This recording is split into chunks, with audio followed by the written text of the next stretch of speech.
Bonjour les amis, je pense que hier, tout le monde a bien vu le combat de Francis Ngannou avec Tyson Fury et on était tous surpris de la décision des juges. Moi, personnellement, c'est vrai que dans cette vidéo, hier vraiment j'étais vraiment déçu. Bon, je dis hier, mais c'était ce matin le combat, j'étais vraiment touché parce que nous tous on a bagarré quand on était jeunes. Tout le monde a fait des combats, des bagarres, Momo Quartier, tout le reste. Quand une personne dominait l'autre, on connaissait, on voyait. Ça ne se cachait même pas. Donc vraiment, ça ne se cachait même pas. Et je voulais d'abord écouter les journalistes, ce que les journalistes, lorsqu'ils commentaient le match, ce que eux-mêmes les journalistes disaient durant le combat et on se prend juste après.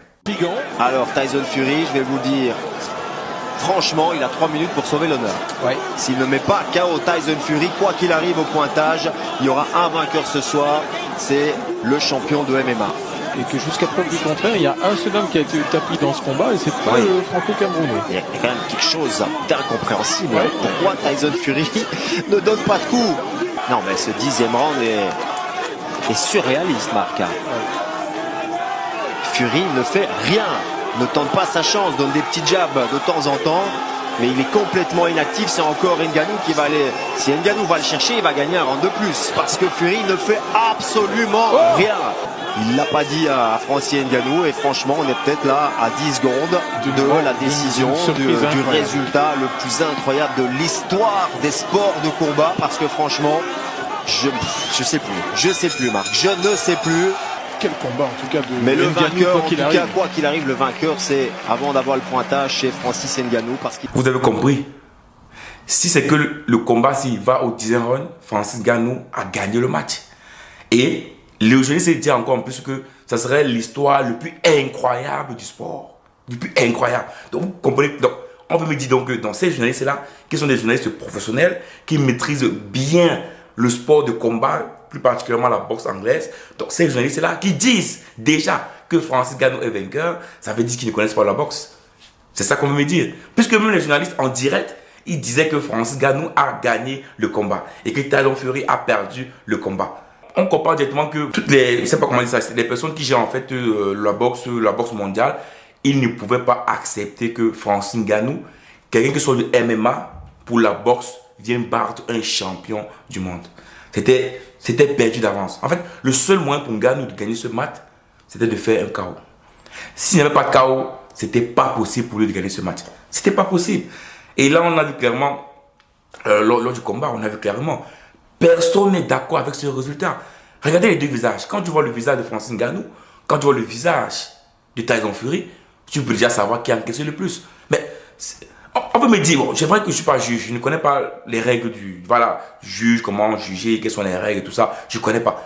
Mais quand on voit un combat, quand on voit une bagarre, c'est comme au quartier, et que le combat se termine, on connaît qui a gagné l'autre, on connaît qui a dominé l'autre. Ça se voit direct. Ça se voit direct. Je n'ai pas besoin d'avoir des juges qui me disent que non, celui-ci a gagné le combat parce que non, ça se voit. On a tous vu. On a tous vu. Et ici, clairement, comprendre clairement que si Ngannou a perdu ce combat, c'est pour deux choses. C'est pour deux choses, premièrement. C'est pour deux choses. Parce que je vois beaucoup d'Africains qui parlent juste de l'Afrique, machin, mais je pense que c'est pour deux choses.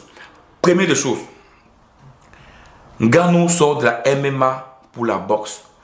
Tous les grands adeptes de boxe, tout le monde entier disait que c'est impossible qu'une personne qui du MMA pour la boxe peut venir battre un champion du monde.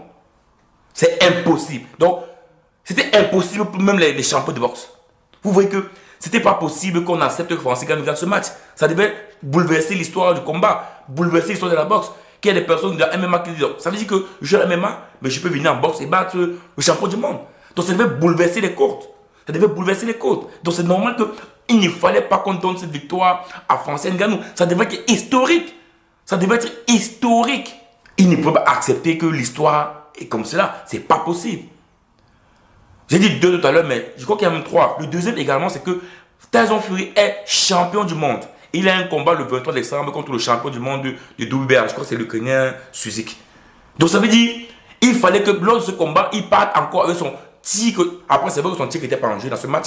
Mais il faut être clair que s'il perdait ce combat, même s'il n'a pas perdu la ceinture, il a quand même perdu ça d'une manière officieuse. Il faut le dire clairement. Oui, parce qu'on gagne la ceinture, qu'on gagne le combat. Mais il devait partir combattre contre l'Ukrainien tout en sachant que réellement il n'est plus champion du monde. Donc on ne peut pas accepter que Tyson Fury, avant ce combat-là, n'a pas le titre de champion du monde. Ou bien, même si c'est manière officielle, vraiment officielle. Donc ça veut dire qu'il a gagné ses combats. Ça, c'est la dernière chose. L'autorité de la boxe ne pouvait pas accepter ça. Et enfin, le troisième point que je vois beaucoup d'Africains parler, qui me pensent que c'est le troisième point ici qui est en jeu, oui, c'est le fait qu'il soit africain. Africain parce que je veux bien différencier noir africain de noir américain. Parce que, à mon avis, je pense que s'il était noir américain, le résultat ne devait pas être pareil. Pourquoi? Parce que c'est les Américains, c'est normal, c'est eux qui dominent la boxe, et c'est eux également qui, je pense, au niveau des publicités, au niveau même de la médiatisation, c'est les Américains qui sont les champions de ça. Donc, si c'était un noir américain, ça devait être différent. Ou même, parce qu'il faut le dire aussi, Francis Ngannou est franco-camerounais. On savait dire qu'il pouvait également jouer sur le maillot de la France. Ça ne devait pas être interdit puisqu'il est français. Mais Francis a décidé de jouer sur le maillot camerounais. J'ai vu comment on a chanté l'hymne camerounais. Camerounais. Vous imaginez ça, les amis? Vous imaginez ça? On a chanté l'hymne camerounais. Devant tous ces stars qu'il y avait là-bas. De Cristiano Ronaldo, à Kim Kardashian, à Eminem, à Mike Tyson, à Kenny. Franchement, vous imaginez ça? Francis Ngannou, on doit être fier de lui. Vous voyez, c'est en ce moment qu'on comprend qu'il y a les Africains qui ont le mental. Francis Ngannou, c'est le mental idéal. Je ne veux pas dire Camerounais parce que je ne veux pas rester sur Cameroun. Parce que c'est l'Afrique. C'est le mental propre à l'Africain. C'est ça, Francis Ngannou. C'est que lorsque tu as le mental fort, tu peux aller n'importe où. Et Ngannou l'a encore prouvé cela. Que ce soit la boxe, que ce soit le MMA, que ce soit quoi que ce soit. À la fin, ce qui compte, c'est le mental. Tu as vu en vidéo? Vous avez vu en vidéo? Tyson Fury n'a rien foutu. On dit champion du monde, mais j'ai vu des dirons, c'est lui le champion du monde.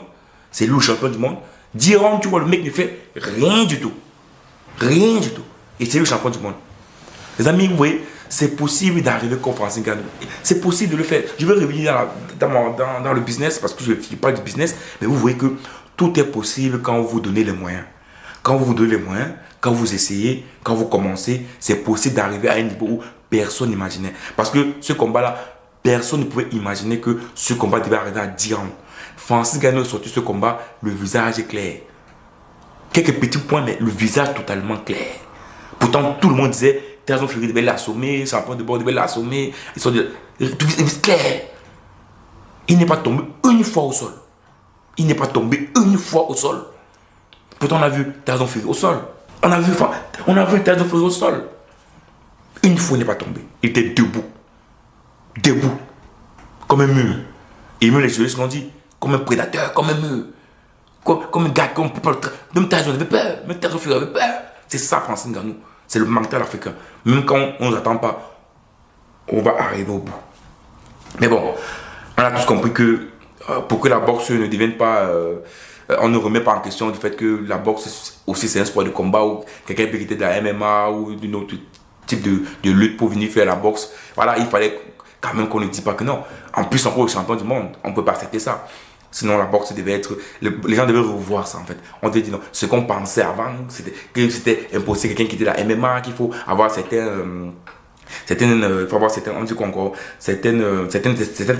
expériences, voilà, un peu en boxe pour pouvoir faire la boxe. Tu sors de nulle part, tu sors d'ailleurs, tu ne peux pas faire la boxe. Donc, on voit que tous ces projets-là, aujourd'hui, on comprend que ce n'est pas vrai. Donc, même si Francis Ngannou a perdu le match, franchement, aujourd'hui, clairement, on a tous compris qu'une personne qui est du MMA et venir en boxe et gagner le champion du monde, ça dépend d'ici. Tout dépend là. Tout dépend de là. Donc voilà, les amis, on est tous fiers de Francis Ngannou, fiers de toi, fiers de ce que tu as représenté le Cameroun et l'Afrique entière. Fiers d'avoir porté l'hymne national africain à Riyad, devant tout un panoplie de grands stars, devant 20 spectateurs, devant le monde entier. Voilà, c'est l'Afrique qui était représentée. Malheureusement, tu as perdu ce combat, mais on sait tous qui est le vrai vainqueur de ce combat.